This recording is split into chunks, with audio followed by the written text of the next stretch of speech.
날마다 주님과 함께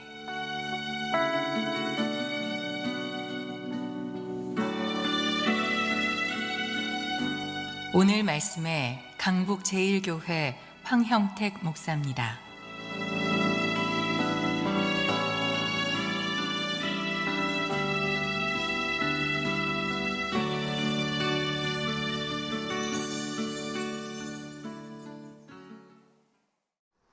만약 우리 인생을 여행이라 그런다면, 우리의 믿음을 여행이라 그런다면 어찌 계획 없이 가겠습니까? 여러분이나 저나 단 한 곳을 가도 그곳에 볼거리가 무엇인지, 그곳에 먹을거리가 어떤 것이 있는지, 그곳에서 발견할 기쁨은 무엇인지 생각한다면 우리 인생이라는 여행에 그러한 것들을 어찌 계획하지 않고 마구잡이처럼 떠나겠습니까? 좋은 믿음의 여행, 여러분과 함께 계속 꿈꾸면서 가고 있습니다. 가인의 이야기가 이어지네요. 가인의 실패는 과연 무엇이었을까요? 무엇이 가인에게 실패의 후예라는 명칭을 듣게 한 걸까요? 윤동주 시인의 자화상이라는 시가 있죠. 그 시는 이렇게 되어 있습니다. 산모퉁이를 돌아 논가 외딴 우물을 홀로 찾아가선 가만히 들여다 봅니다. 우물 속에는 달이 밝고 구름이 흐르고 하늘이 펼치고 파란 바람이 불고 가을이 있습니다. 그리고 한 사나이가 있습니다. 어쩐지 그 사나이가 미워져 돌아갑니다. 돌아가다 생각하니 그 사나이가 가엾어집니다. 도로가 들여다보니 사나이는 그대로 있습니다. 다시 그 사나이가 미워져 돌아갑니다. 시가 이런 식으로 흘러갑니다. 여러분 한번 보시죠. 외딴 우물을 찾아갑니다. 아무도 없습니다. 아무도 보지 않습니다. 누구에게도 자신의 모습을 드러낼 필요가 없습니다. 근데 그때 그가 우물을 들여다보는 겁니다. 자신의 모습이 비쳤겠죠? 비친 자신의 모습을 보고 나니까 너무 자신의 모습이 밉더라는 거죠. 내가 이렇게밖에 살지 못했나? 내가 이렇게 살려고 20몇 년의 인생을 보냈나?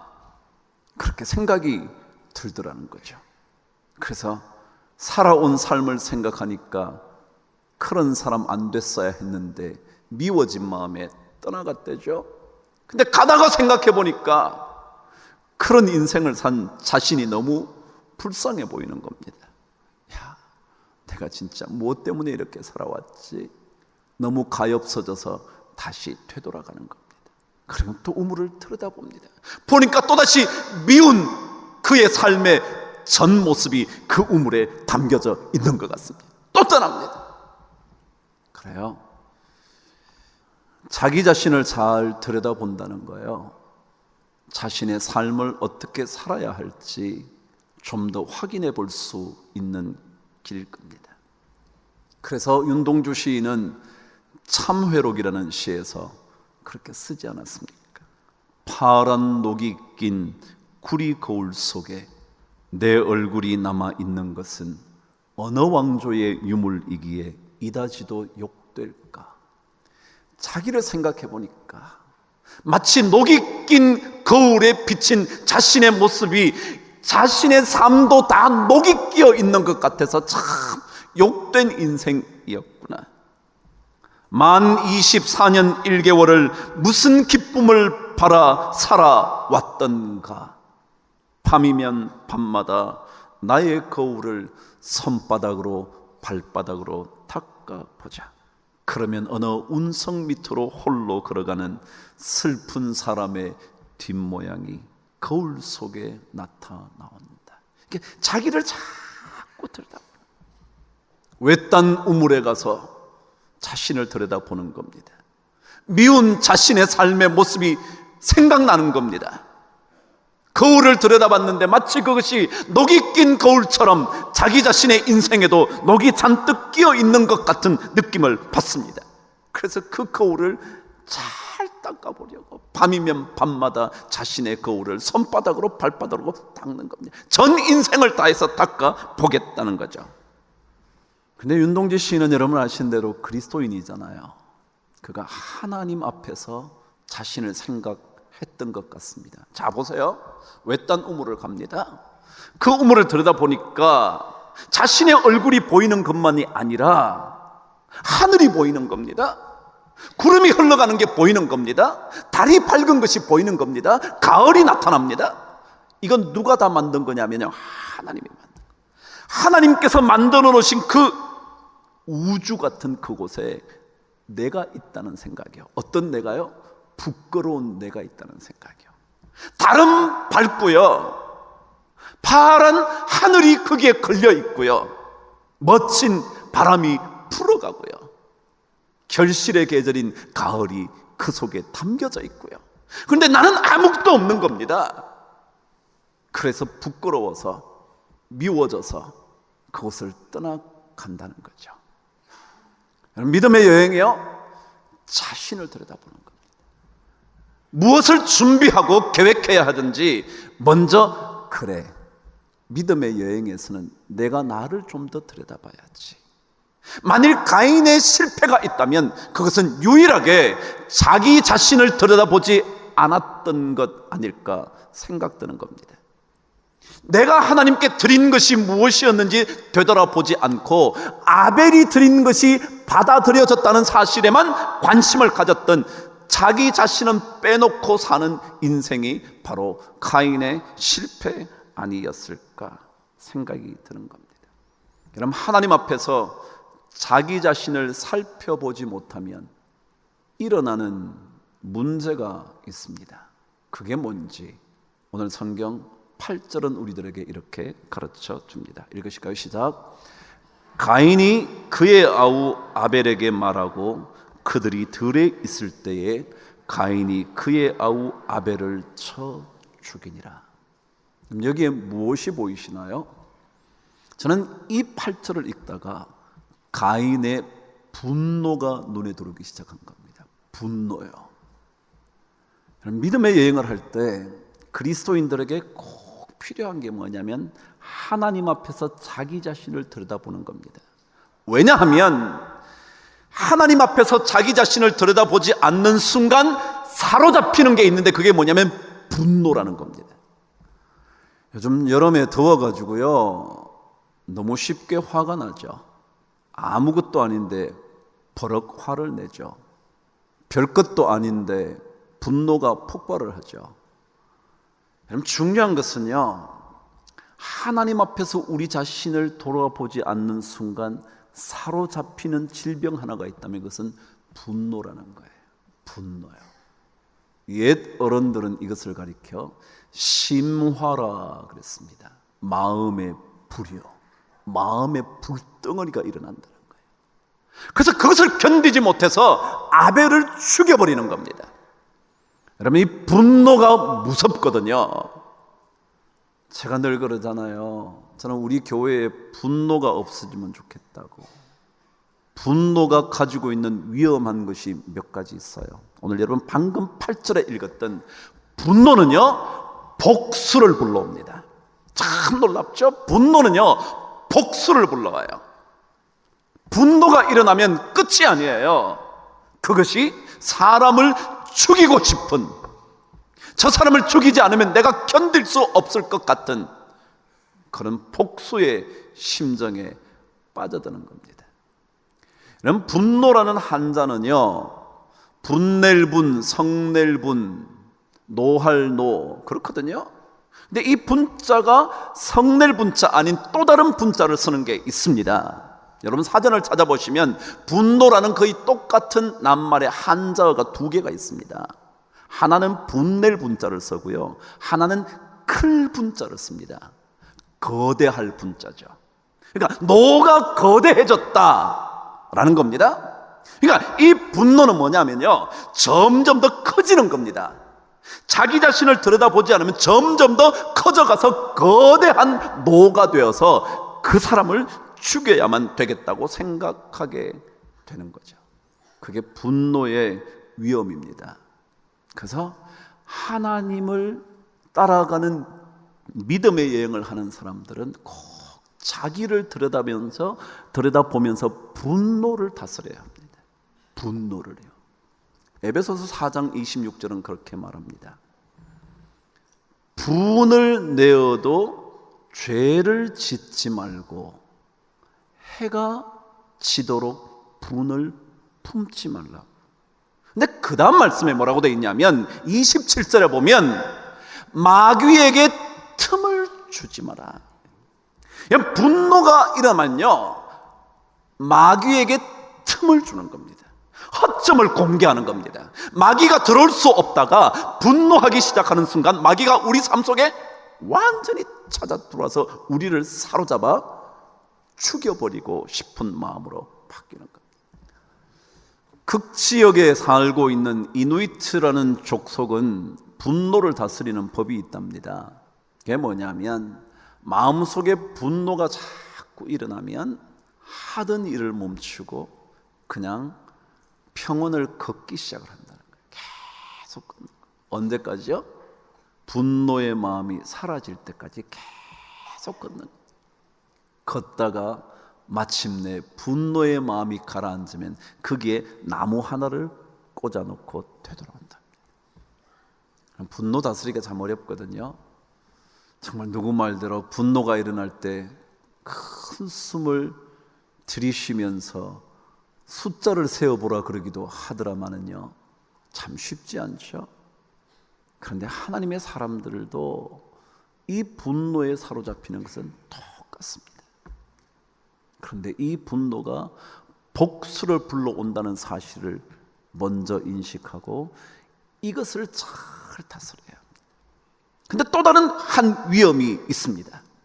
분노를 품게 되면 복수하게 되는 것만이 아니라 또 다른 어려움 하나가 생기는데 그것은 오늘 말씀 또 다르게 적혀져 있습니다. 11절 12절 읽겠습니다. 시작. 땅이 그 입을 벌려 내 손에서부터 내 아우의 피를 받았은즉 내가 땅에서 저주를 받으리니 내가 밭을 갈아도 땅이 다시는 그 효력을 내게 주지 아니할 것이요 너는 땅에서 피하며 유리하는 자가 되리라. 분노를 품으면요, 복수하는 것만이 아니라 자기 인생도 망치게 됩니다. 오늘 성경 그렇게 말하죠. 복수를 서슴지 않았던 가인에게 하나님께서 너는 저주를 받게 됐어. 내가 땀을 흘려도 땅이 그 효력을 내지 못할 거야. 네가 수고한 대가가 하나도 없어질 거야. 이런 분노는요, 남을 해치는 것만이 아니라 뭐요? 나도 해친다고요. 남을 고통스럽게 만드는 것만이 아니라 나에게도 저주의 인생을 펼쳐놓게 되는 것이라는 사실입니다. 분노가 폭발하면 상대방도 죽이지만 정작 자기 자신도 죽이고 마는 그런 끔찍한 생각이 됩니다.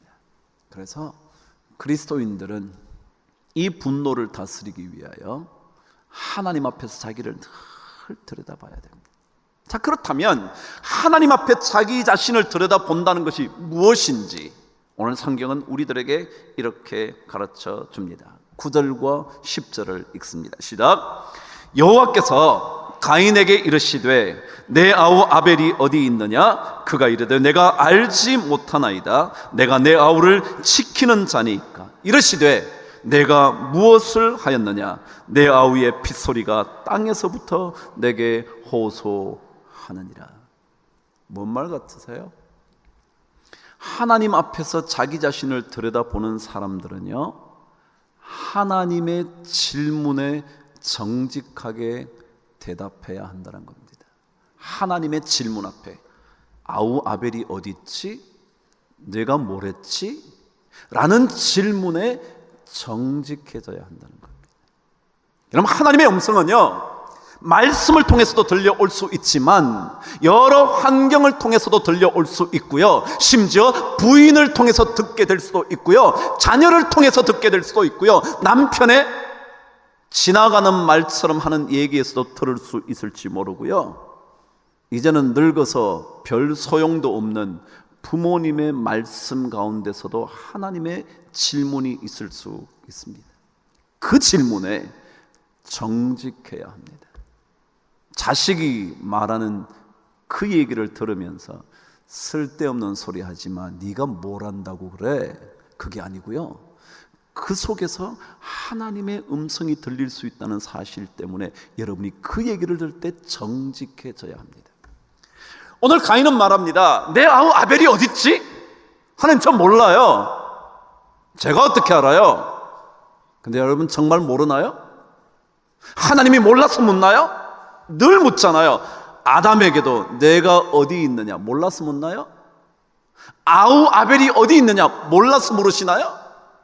아주 알고 계시죠. 그러니까 그 질문을 들을 때 내가 정직해져야 하는 겁니다. 하나님, 제가 분노를 참을 수가 없어서 동생을 죽였습니다. 그러면 그때부터 새로운 삶이 시작되는 겁니다. 여러분, 분노는요 모든 인간의 공통적인 감정이랍니다. 돌을 닦았다고 없는 게 아니고요, 여러분이 좀 착하다고요 없는 게 아니고요, 다 있어요. 다 있어요. 근데 그 분노의 감정을 어떻게 다스리느냐? 우리는 하나님의 말씀을 듣는, 하나님의 질문을 듣는 그 순간, 그때 정직해지면 그때부터 분노를 가라앉히는 겁니다. 분노를 다스릴 수 있게 되는 겁니다. 하나님이 어떻게 물으시든지, 누구를 통해서 물으시든지, 어떤 환경을 통해서 여러분에게 질문하시든지 거기에 정직해지는 겁니다. 그러면 그 분노는 점점 더 가라앉게 되죠. 여러분, 이 분노는 결국 마음의 문제잖아요. 마음의 문제예요. 이 마음을 잘 다스리려면 하나님 앞에 그냥 정직해지면 돼요. 제가 그랬잖아요. 우리 인간 어느 누구도 온전할 수 없고요, 어느 누구도 분노로부터 빠져나올 수 없고요, 다 그 마음이 있어요. 다 그 마음이요. 누구나 한 번쯤엔 저 사람 죽여버렸으면 좋겠다고 생각하는 사람이 있어요. 저러가 없겠습니까? 여러분은 없으셨나요?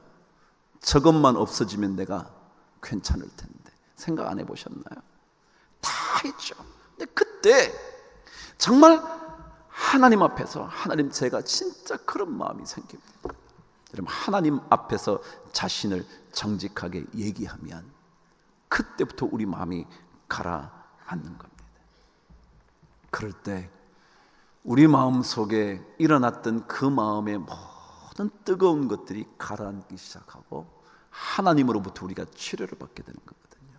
그래서 예수 믿는 사람이 믿음의 여행을 할 때는요, 꼭 하나님의 질문을 듣고 자기를 잘 들여다보고 정직하게 얘기하는 겁니다. 그럼 죄 짓지 않는 사람이 누가 있겠습니까? 그러나 죄를 지을 때마다 하나님 앞에 정직하게 내려놓고, 하나님, 제가 이것 정말 다스리기 어렵습니다. 하나님 도와주십시오. 그럼 그때 우리의 삶이 새로운 시작을 합니다. 그게 바로 새로운 피조물이라 그러는 거예요. 그런데 오늘 성경은요, 우리에게 이런 하나님 앞에 정직해지기 위해서 우리가 애써야 되는 게 있어요. 오늘 저와 함께 8절을 읽으면서 일단은 말씀 오늘 마무리 한번 지어보죠. 8절 읽겠습니다. 시작. 가인이 그의 아우 아벨에게 말하고 그들이 들에 있을 때에 가인이 그의 아우 아벨을 쳐 죽이니라. 여러분, 오늘 본문을 읽으니까 이렇게 되어 있습니다. 가인이 그의 아우 아벨에게 말하고 그랬습니다. 뭔 말을 했을까요? 아우 아벨에게 뭔 말을 했죠? 말하고 그랬어요. 그 뒤에 예를 들어 말하고 그랬으면 이르시되라고 그랬다면, 뭐 이르되라고 그랬다면 뒤에 내용이 나와야 되는, 그게 없어요. 뭔 말을 했을까요? 저도 잘 모르겠는데 옛적의 역본들이, 이 성경에 여러 번역본들이 있었는데 다른 번역본에 이렇게 적혀 있다고 성경은 말해요. 고대 역본에 의하면 우리가 들로 나가자, 그 말이 있었대요. 그러니까 이렇게 말했겠죠. 가인이 그의 아우 아벨에게 우리가 들로 나가자라고 말하고 그들이 들에 있을 때에 가인이 그의 아우 아벨을 쳐 죽이니라.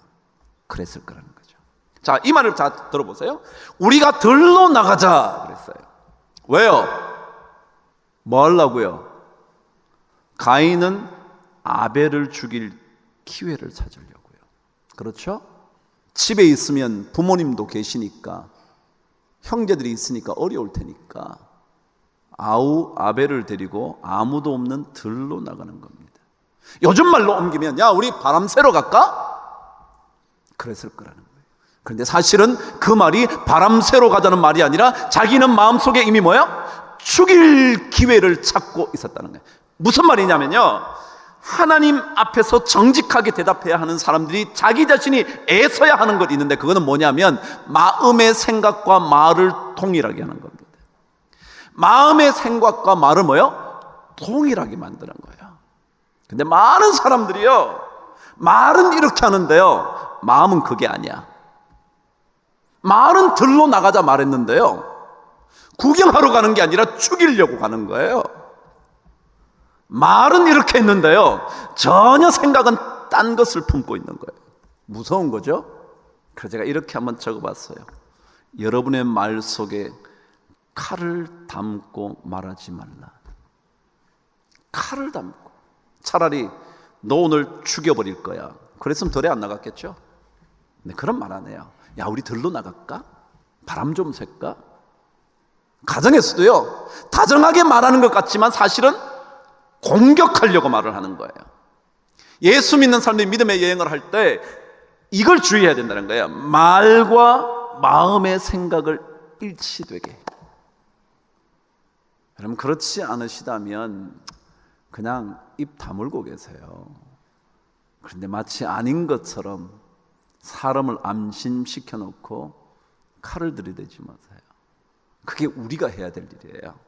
하나님 앞에 정직해지려면, 정직한 대답을 하려면 생각과 마음을 똑같이 품는 훈련을 해야 돼요. 그래서 그것이 남에게 상처가 될 것 같으면 안 하는 거죠. 그렇게 자신을 자꾸 만들어가지 않으면 가인의 후회가 돼요. 가인의 후회가 된다. 여러분 소설 제목 들어보셨죠? 가인의 후회예요.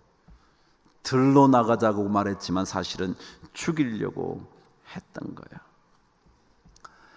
그럼 한 주간 하나님의 말씀을 들을 때 정직하게 말합시다. 하나님 정말 제가 저 사람 싫어요. 하나님 앞에요. 하나님 앞에 저 사람 싫어요. 하나님 이거 어떻게 하면 좋죠? 제 마음에 그것을 좀 가라앉힐 수 있도록 도와주세요. 그리고 그 사람을 만나시거든 얘기했죠. 똑같이 말씀하시라고. 말과 생각을 동일하게 하시라고. 그 훈련하는 거예요. 믿음의 여행에는 이런 계획을 좀 세워놓으셔야 돼요. 그런 계획도 없이 막 가시면요 가인처럼 똑같이 돼요. 분노를 견딜 수 없어요. 분노 조절 장애 질병을 앓는 사람들은요 이렇답니다. 그 분노를 폭발시키고 난 다음에 후회가 돼야 되잖아요. 근데 이런 사람은 후회를 안 한대. 오히려 어휴 너무 잘 됐다. 그런데 그게 진짜 분노 조절 장애를 가진 사람이래요. 만일 그렇지 않다면 아직 여러분은 분노 조절 장애 병은 안 앓고 있는 거예요. 하고 나면 어이 속 시원해. 여러분 그렇지 않죠? 아이고 내가 왜 그랬지? 그 좋은 일이에요. 그리고 더더욱이 하나님 앞에서 자기 자신을 잘 들여다보는 그런 은혜를 우리 또 한 주간 잘 사시게 되기를 주의 이름으로 축복합니다.